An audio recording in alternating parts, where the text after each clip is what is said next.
This Navy diver wears a standard deep-sea diving outfit, a protection against the water in which he works, and a container for the life-supporting supply of air which he receives from the surface.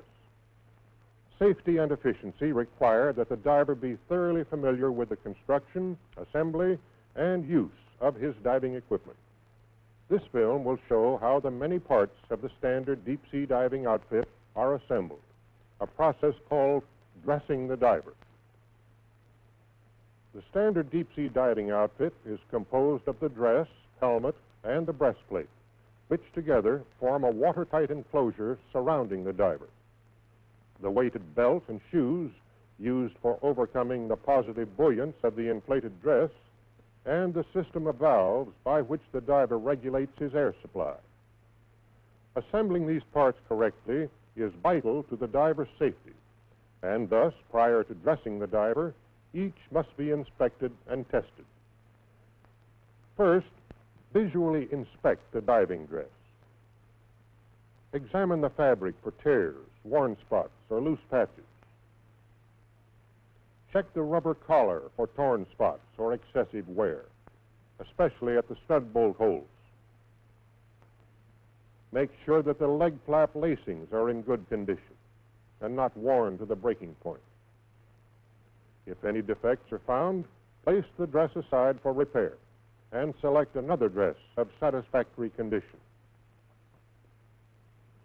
In examining the breastplate and helmet, first check the number stamped on each item, including the breastplate straps. The number must be the same. These parts are not interchangeable with light parts of another outfit. The number identifies the parts that go together to form a tailor-made unit of matching parts. With your fingers, check the 12 studs on the breastplate, making sure that none of them has become loose. Try the fit of the breastplate straps on the breastplates. They should go into place easily and conform to the curvature of the breastplate.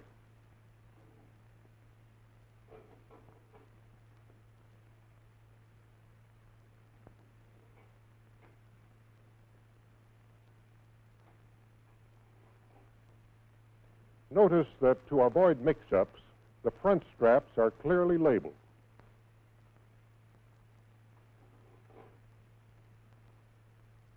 Turn the wing nuts down on the studs to make sure that no threads have been damaged since the last dive. The copper and brass of which the outfit is made are relatively soft metals. Being soft, the threads are susceptible to damage from careless handling. Notice that 4 of the wing nuts have heavy flanges. These go on the studs where the ends of the breastplate straps join each other. Look for worn areas in the breastplate lanyards. If there's any doubt, replace them. Remember, these lanyards secure the all-important air hose and lifeline. The leather gasket recessed into the top of the breastplate makes a seal between breastplate and helmet. Make a visual inspection for tears in the leather and for cleanliness. Dirt or debris could prevent proper seating of the helmet, thus causing leakage. Apply a light coating of neat's foot oil to the gasket. This will keep the leather soft and pliable so that it makes a good seal. Now, double-check the helmet gasket by fitting the helmet to the breastplate.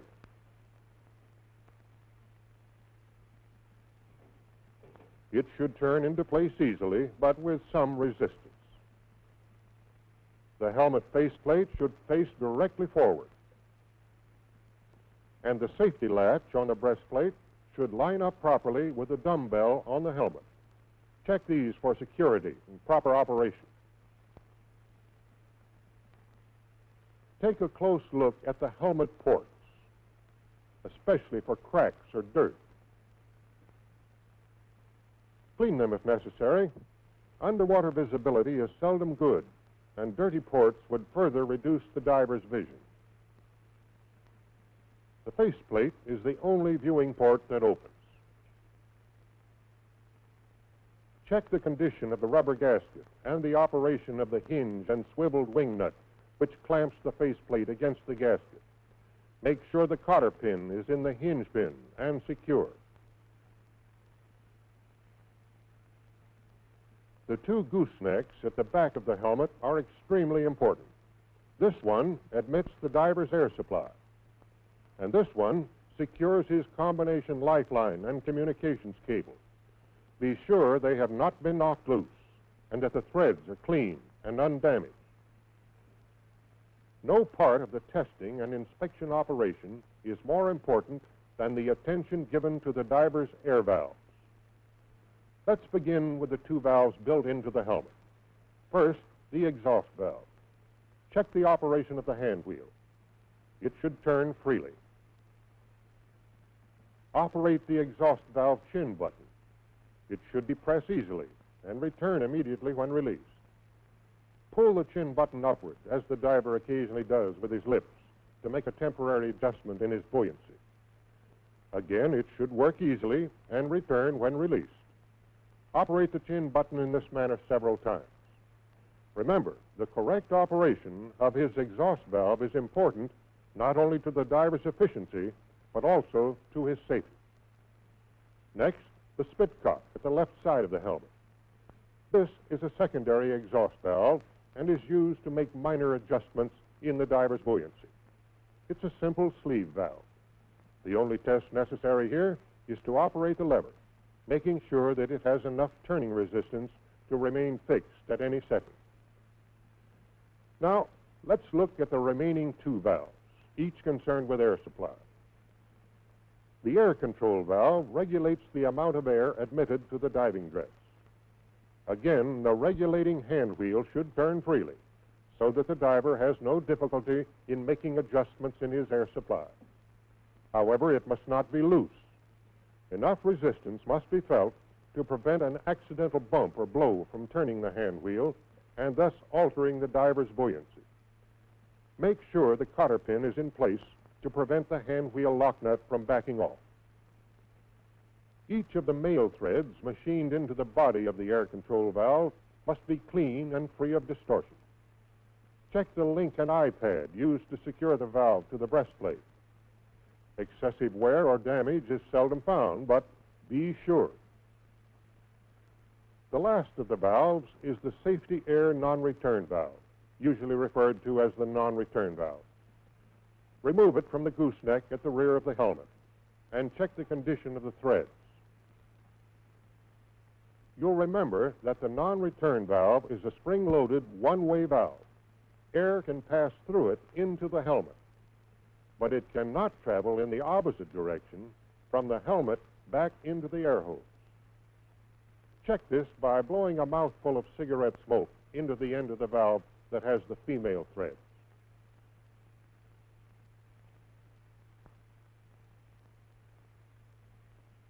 No air or smoke should pass through the valve. If it does, discard the valve and use another. There are two types of non-return valves in use. This newer type has a heavier spring inside, and the valve body is made in two pieces rather than one. The test is the same. Smoke blown into the end of the valve having the female threads should not pass through. Remember, this is one of the diver's most important safety devices. Never omit this test. Be positively sure the non-return valve is in perfect working order. Now reinstall the non-return valve on the helmet gooseneck. Next, carefully examine the belt, shoulder straps, and jock strap. Look for tears, nicks, worn areas, or elongated buckle holes. Treat these items occasionally with a coating of neat's foot oil, well rubbed in. In addition, the tensile strength of these leather items should be periodically checked in this manner. A buckle is secured to the overhead, and the item to be tested run through the buckle. If the belt, shoulder straps, or jock strap can support the weight of a man weighing 160 pounds, its condition is satisfactory. To complete the testing and inspection process, check the diver's wrist straps and shoes for excessive wear and tear. Apply neat's foot oil if necessary.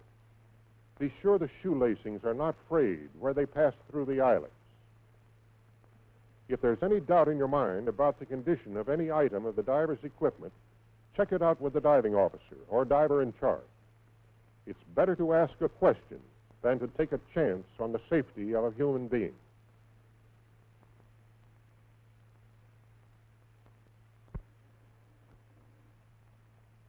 Before dressing the diver, connect the air hose and the lifeline to the helmet goosenecks. Do not, repeat, do not oil the leather gasket inside the lifeline gooseneck. Remember, the lifeline carries the communications cable. Oil on the contact points of the cable would interfere with the operation of the intercom system. Tighten the connections hand tight, then finish with a wrench. Be firm in tightening these connections, but don't use too much muscle. Stripped threads might get the diver into serious trouble. Check the air supply by opening the air control valve. You'll be able to hear the air rushing into the helmet. Dressing the diver is mainly the work of two men, the diving tenders. They are supervised by the diving officer or the diver in charge and assisted, where possible, by the diver himself. The diver has prepared for diving by donning one or two sets of diver's underwear, his choice determined by the temperature of the water and the amount of physical activity required by the job. To begin the dressing process, the diver slides feet first into the diving dress, the tenders assisting in drawing it up. The diver helps by worming his arms into the sleeves as the tenders work the dress over his shoulders. The diver assumes this bent-over position so that the tenders can conveniently lace up his leg flaps. These are drawn up snugly, but not so tightly as to restrict circulation. Tenders work as swiftly as they can, consistent with safety, out of regard for the diver's comfort. On the surface, the diving outfit is not a very comfortable one. Note how the ends of the lacings are tucked in under the leg flaps. This, of course, is to keep them from fouling.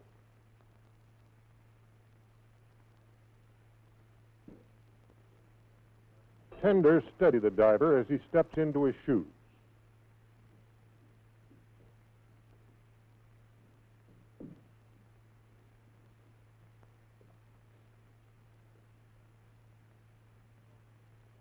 They draw the lacings up firmly and tie them off with a square knot.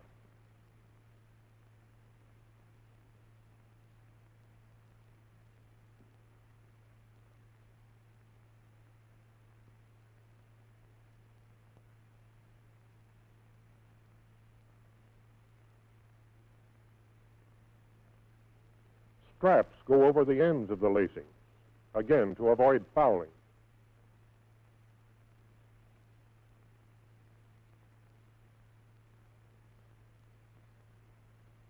Buckles must be outboard. If they were inboard, they might snag on each other and trip the diver.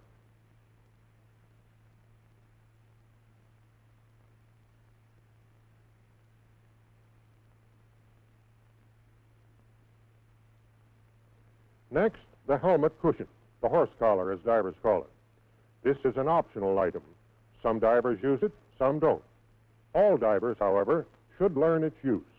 It's a pad to protect the diver's shoulders and simply slips over his head. One tender works the horse collar under the bib of the dress, while the second tender gets the breastplate.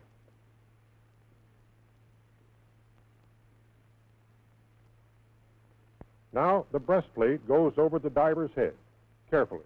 There's not too much clearance. Eyelets and halyards, of course, are at the front. A tender tucks the halyard ends up inside the breastplate to get them out of the way. The next step is the all-important watertight seal between the dress and the breastplate. Working one on each side of the diver, the tenders maneuver the rubber collar over the breastplate studs, starting at the back and working toward the front. Alternating from side to side, they manipulate the stiff collar by pulling on the bib. The fit of the collar to the breastplate must be smooth, without bulges or wrinkles.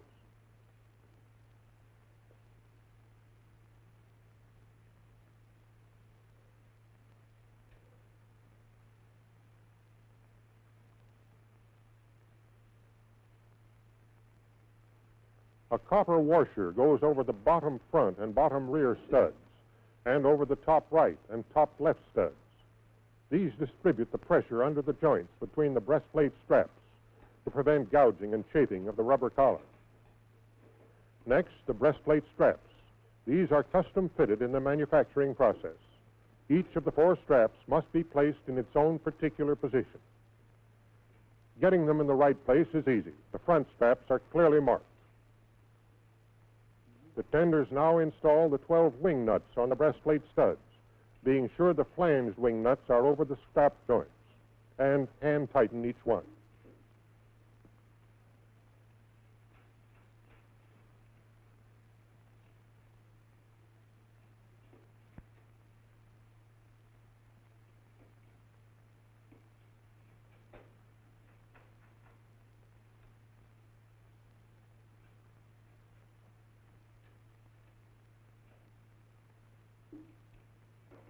The tenders, one working at the back and one at the front, use the wing nut wrench for the final tightening.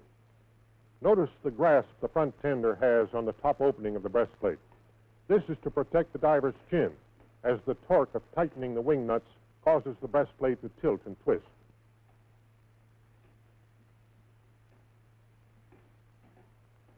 To equalize pressure, each tender tightens from bottom to top, omitting the wing nuts over the strap joints.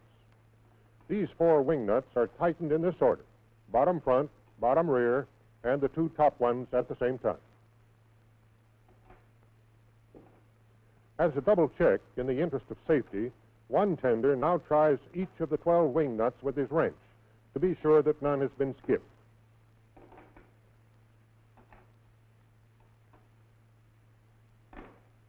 Now he removes the wing nut on the longer stud at the left front of the breastplate, where the eye-pad of the air control valve will be secured.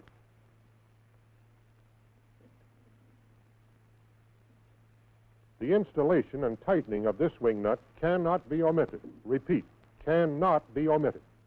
It must be installed and tightened in the proper sequence in order to make a tight waterproof seal between the dress and the breastplate. To protect this exposed stud, the diver covers it with his left hand.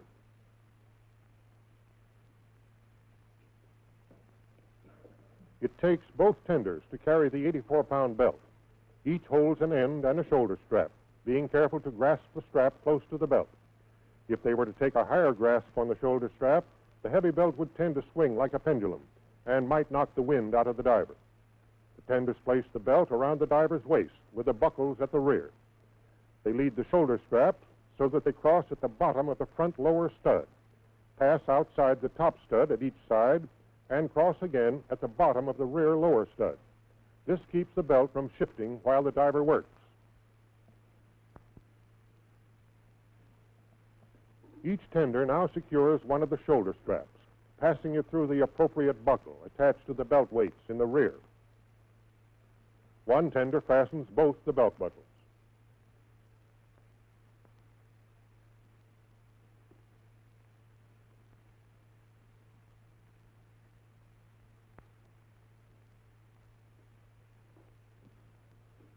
The diver stands, and the other tender passes the jock strap between his legs.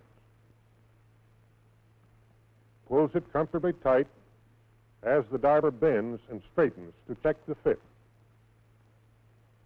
Fastens the buckle and tucks the loose end of the tongue out of the way.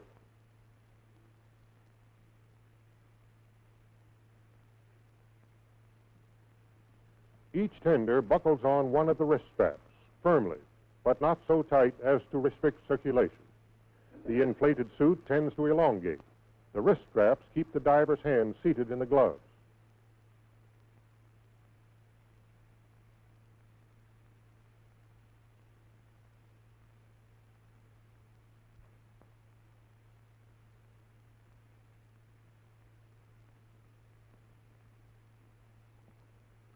The helmet is the final item to be fitted in dressing the diver. The air hose and lifeline are already attached.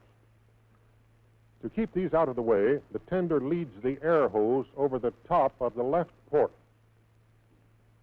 and the lifeline over the right. He lifts the helmet by grasping the side ports. The helmet is hard and heavy, so the tender places it over the diver's head gently. He positions it so that the faceplate faces a little to the diver's left. When turned into place, the faceplate of the helmet should face directly forward, and the marks scribed on the helmet and the breastplate should be aligned, or nearly so. The faceplate is open now, so the diver can breathe and talk until he is ready to go over the side. The dumbbell is dropped into place, the safety latch closed and secured with a cotter pin.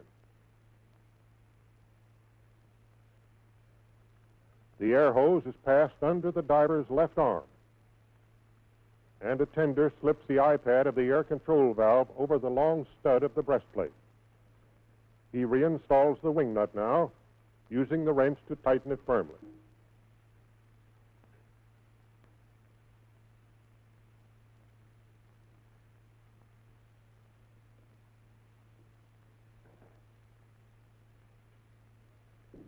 Now the tender lashes down the air hose, taking 2 round turns with a halyard and tying off the ends with a square knot.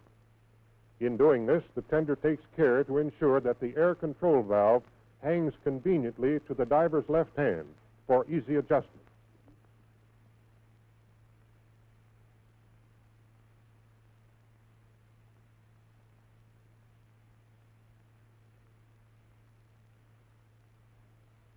The diver's lifeline, which also carries his communication cable, is passed under his right arm, and a tender lashes it tightly with a halyard on that side. He again takes 2 round turns with a halyard and ties it off with a square knot.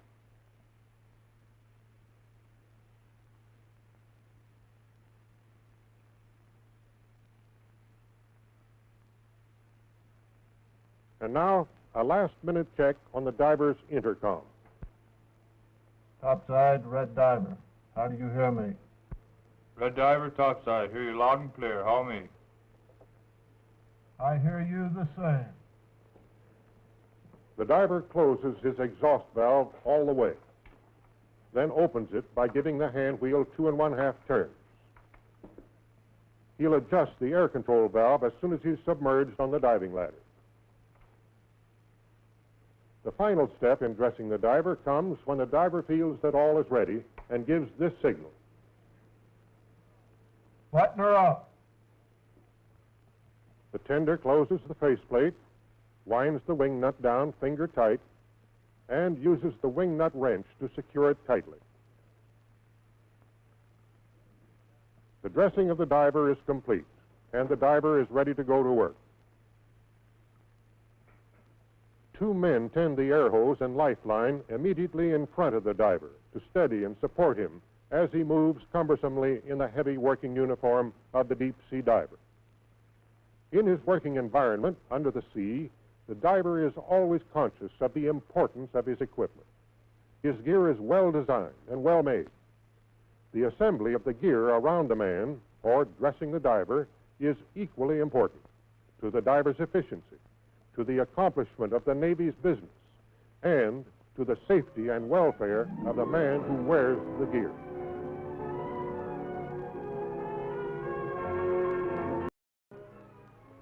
This Navy diver wears a standard deep-sea diving outfit, a protection against the water in which he works, and a container for the life-supporting supply of air which he receives from the surface. Safety and efficiency require that the diver be thoroughly familiar with the construction, assembly, and use of his diving equipment. This film will show how the many parts of the standard deep-sea diving outfit are assembled, a process called dressing the diver. The standard deep-sea diving outfit is composed of the dress, helmet, and the breastplate, which together form a watertight enclosure surrounding the diver. The weighted belt and shoes used for overcoming the positive buoyance of the inflated dress, and the system of valves by which the diver regulates his air supply. Assembling these parts correctly is vital to the diver's safety, and thus, prior to dressing the diver, each must be inspected and tested. First, visually inspect the diving dress. Examine the fabric for tears, worn spots, or loose patches. Check the rubber collar for torn spots or excessive wear. especially at the stud bolt holes. Make sure that the leg flap lacings are in good condition and not worn to the breaking point. If any defects are found, place the dress aside for repair and select another dress of satisfactory condition. In examining the breastplate and helmet, first check the number stamped on each item, including the breastplate straps. The number must be the same. These parts are not interchangeable with light parts of another outfit. The number identifies the parts that go together to form a tailor-made unit of matching parts. With your fingers, check the 12 studs on the breastplate, making sure that none of them has become loose. Try the fit of the breastplate straps on the breastplates. They should go into place easily and conform to the curvature of the breastplate.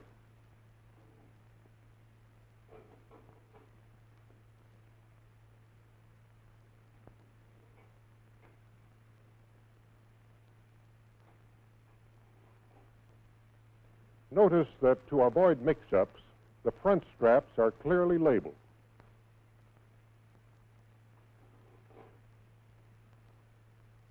Turn the wing nuts down on the studs to make sure that no threads have been damaged since the last dive.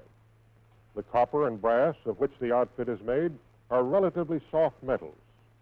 Being soft, the threads are susceptible to damage from careless handling. Notice that 4 of the wing nuts have heavy flanges. These go on the studs where the ends of the breastplate straps join each other. Look for worn areas in the breastplate lanyards. If there's any doubt, replace them. Remember, these lanyards secure the all-important air hose and lifeline. The leather gasket recessed into the top of the breastplate makes a seal between breastplate and helmet. Make a visual inspection for tears in the leather and for cleanliness. Dirt or debris could prevent proper seating of the helmet, thus causing leakage. Apply a light coating of